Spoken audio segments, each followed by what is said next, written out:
Wife's coworker called me Clueless on the phone, so I waited until she was okay, so throw away account because, well, you'll see, I'm still reeling from all this and I haven't told anyone in my real life, yet I need to get this out even if it's just to a bunch of strangers on the internet. It feels like my life's been turned upside down and I'm just trying to piece together what the hell happened.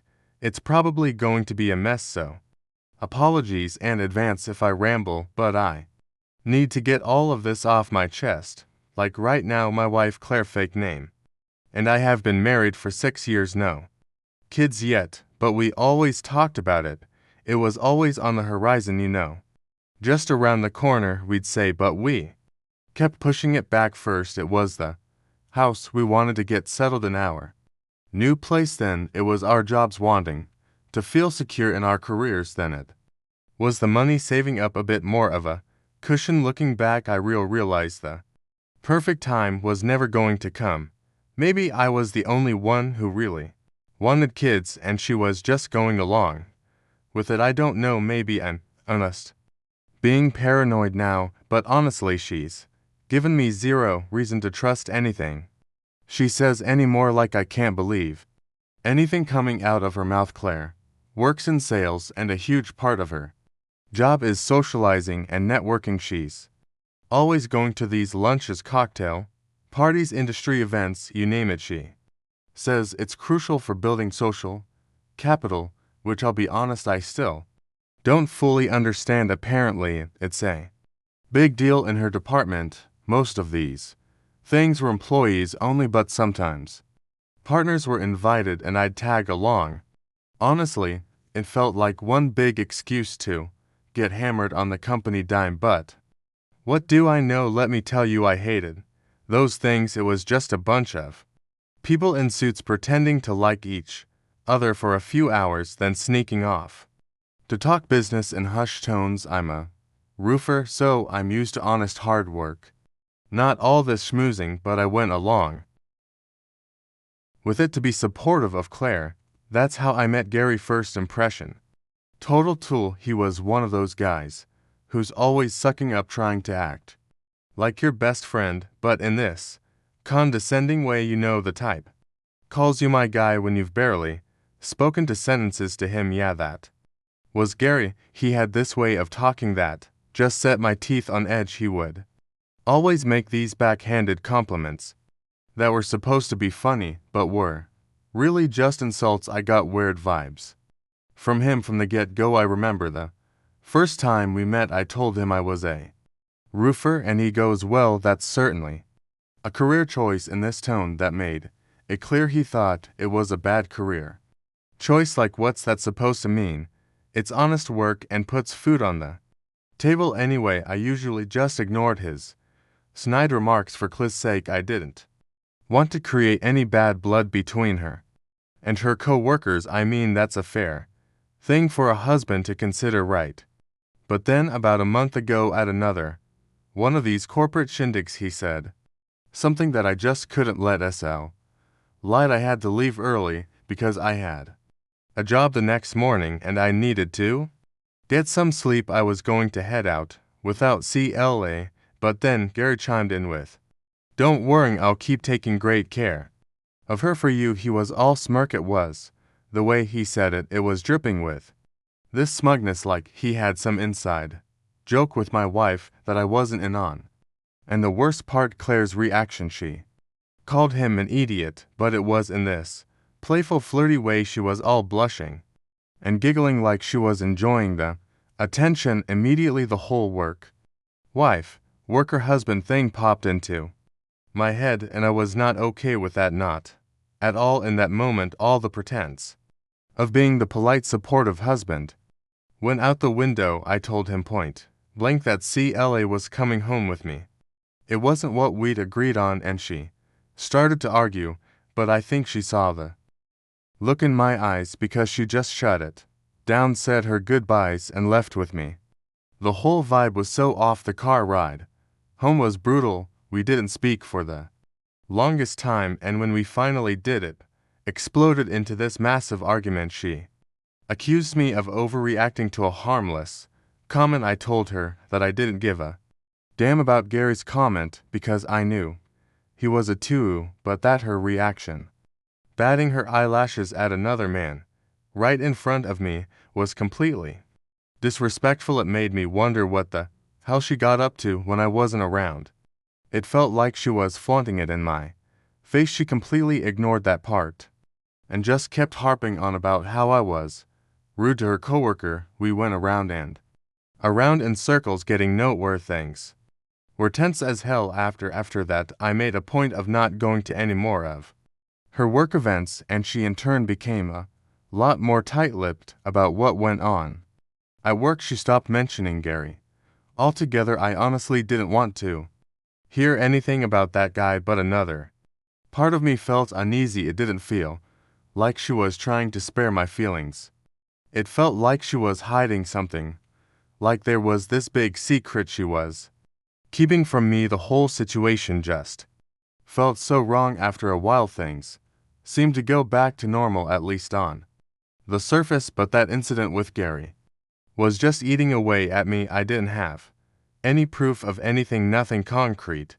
Honestly, I mostly just suspected she had a crush on him, or maybe it was a bit of mutual flirting, but that didn't stop me from losing trust in her. Every time she said she had to work late, I'd picture her and Gary together, laughing, flirting.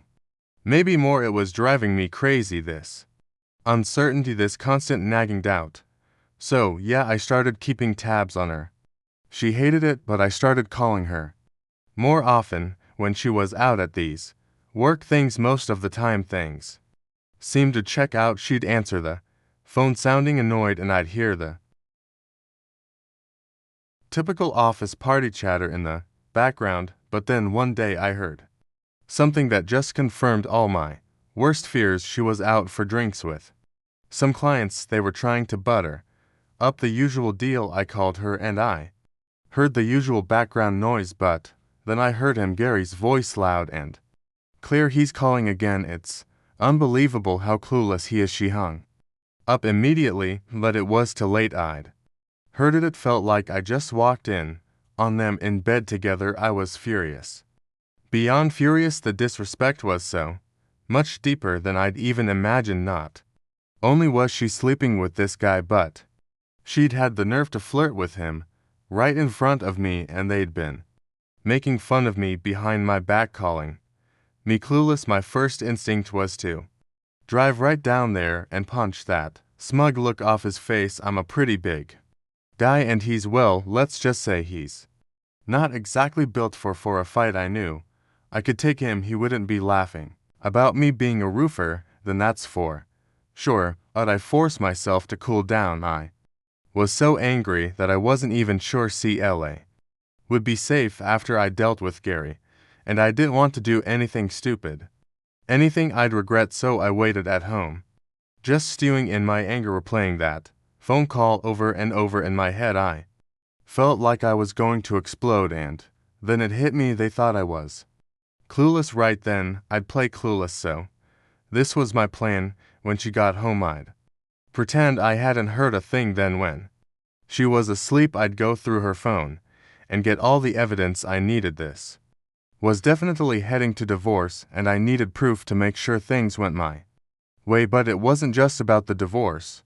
I wanted to make Gary pay. I needed to get my hands on solid proof and make him regret what he'd done to me. I wanted him to feel the same pain I was feeling. CLA came home that night acting guilty as hell. She got back much earlier than usual, like she'd rushed home to do damage control. She called out my name in this cautious way, like she was afraid I'd be mad at her, and I was, of course, but I pretended not to be. I just asked her how the party was, how the business went, all casual, like she answered in this unsure voice, and within 5 minutes, she seemed convinced that I hadn't heard Gary. Oh, she'd find out soon enough. For the rest of the night, I played the part of the trusting husband. We had dinner, watched some TV, but every time she glanced at her phone, I felt that anger bubbling up inside me again. I remember thinking it would actually work out in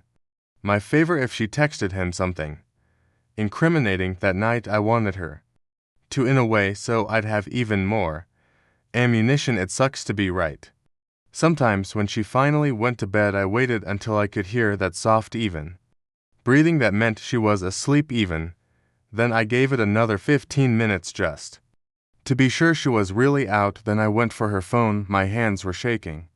I'm not going to lie, I'm not an easy guy to scare, but my heart was pounding out of my chest as I navigated to her messages. The future of my entire relationship, my whole life really hinged on what I was about to find in there, and what I found, it floored me right from the very first message. I was completely shocked, but not surprised, if that makes sense. I was right that she'd been texting him that night. She was telling him how relieved she was that I hadn't overheard him, and then they were making fun of me, mocking me for being so stupid, so oblivious to their little secret. But there was so much more. They'd been having an affair for 6 months. 6 months. Hotel rooms, dates. It seemed like most of it had been happening on nights when she had work events where I wasn't required. I made sure to text everything to myself. It wasn't easy going through all those messages, not just because there were so many of them, but because the content was just disgusting. The pet names, the inside jokes, the explicit details. It made me sick to my stomach. The anger was creeping back, and stronger than ever. I was done pretending I couldn't take it anymore. This was so much worse than I ever could have imagined. I shook her awake roughly. I didn't hurt her, but she was startled, afraid. She started to say something, but I cut her off and asked her if she had anything to say for herself. She was groggy and confused at first, but she sobered up real quick when she saw that I had her messages open on her phone. Her face went white as a sheet. And you know what the first thing she did was? She went on the defensive. Apparently I was the bad guy for going through her phone behind her back. She claimed I didn't have the right to do that I couldn't possibly understand things without the proper context. I was actually shocked at how much she seemed to believe her own BS. It was like she was living in some alternate reality. I couldn't stand to hear another word of it, so I ignored her and told her that I'd heard Gary's remark. I quoted how they made fun of me for being clueless, and pointed out that I'd had my suspicions about them for a long time. I told her I had more than enough reason to go through her phone. She didn't have an immediate response to that. She just stared at me, speechless, with this look of horror on her face. After a minute of silence, she started to get all misty eyed and begged me to hear her out, and that's when she started playing the victim. She claimed that Gary had threatened to get her fired if she didn't go out with him, and that things had just escalated from there. According to her, it had all been to save her job.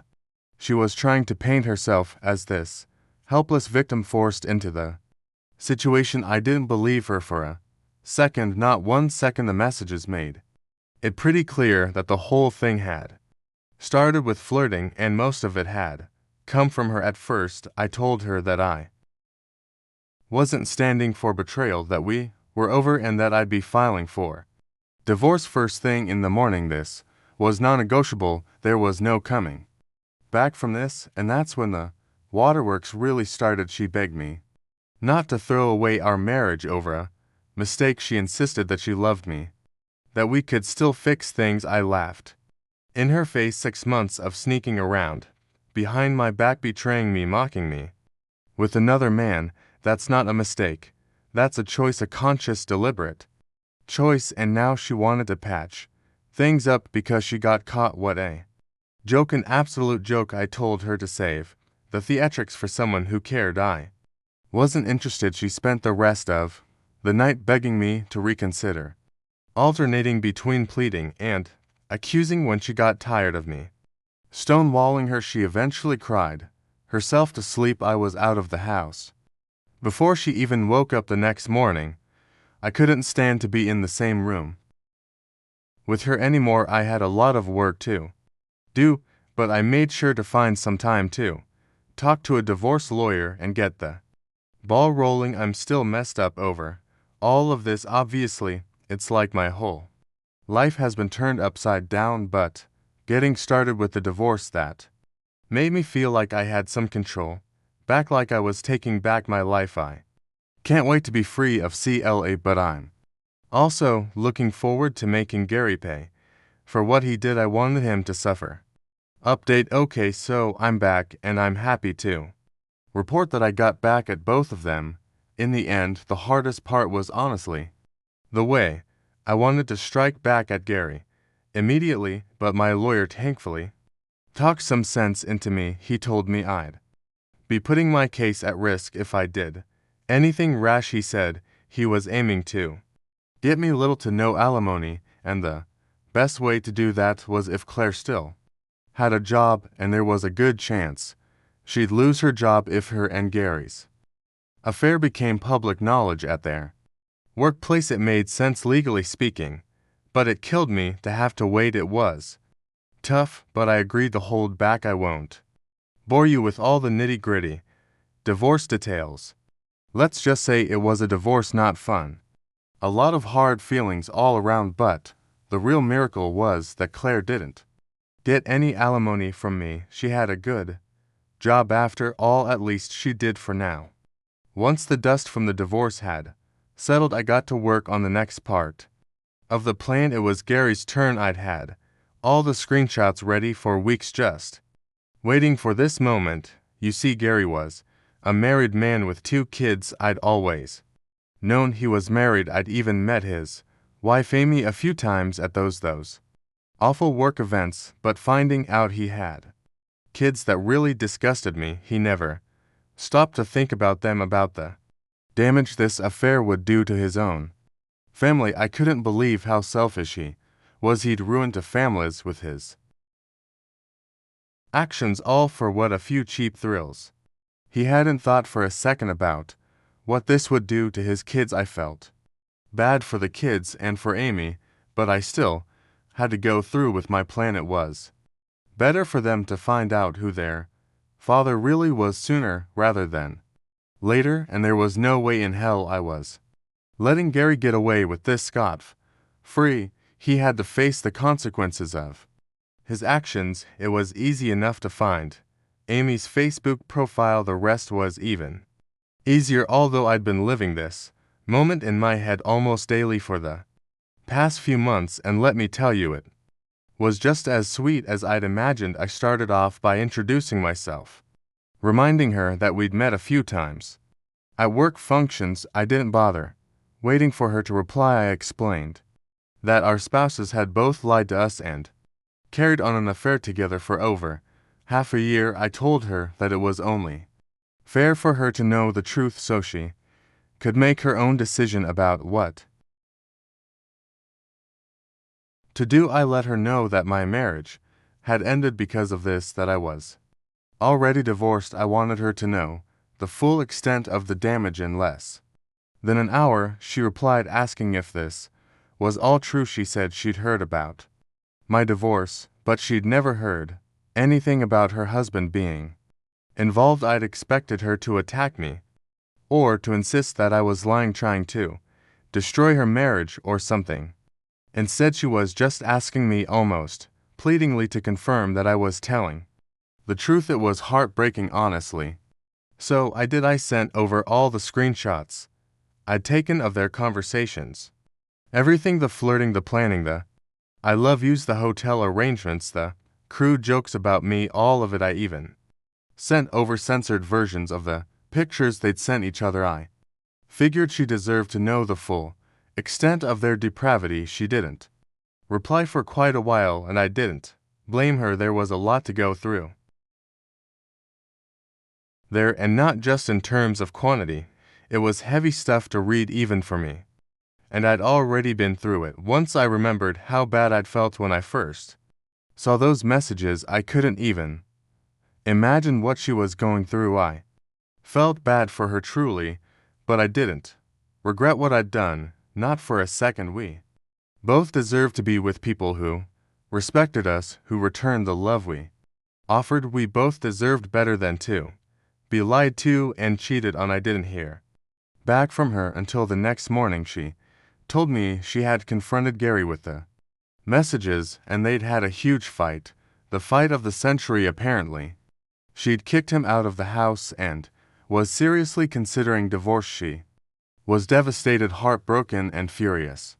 All at the same time. I felt a bit of sick satisfaction when I recommended my divorce lawyer to her. He'd helped me get a fair deal out of my divorce, and it felt like a nice little way to stick it to Gary. One last twist of the knife. We didn't keep in touch much after that, but I heard the rest of the story from, of all people, my ex-wife. You can't make this stuff up. She called me the same day, absolutely furious. She called me petty and insecure for ruining Gary's relationship. I was a bit surprised at first that she would call me to defend the man she'd cheated on me with, but honestly at that point nothing she did could surprise me anymore. I just told her that I couldn't sympathize with cheaters unlike her. Her angry sputtering made the whole thing worth it. I'm not going to lie, it was music to my ears. It only got better when she accused me of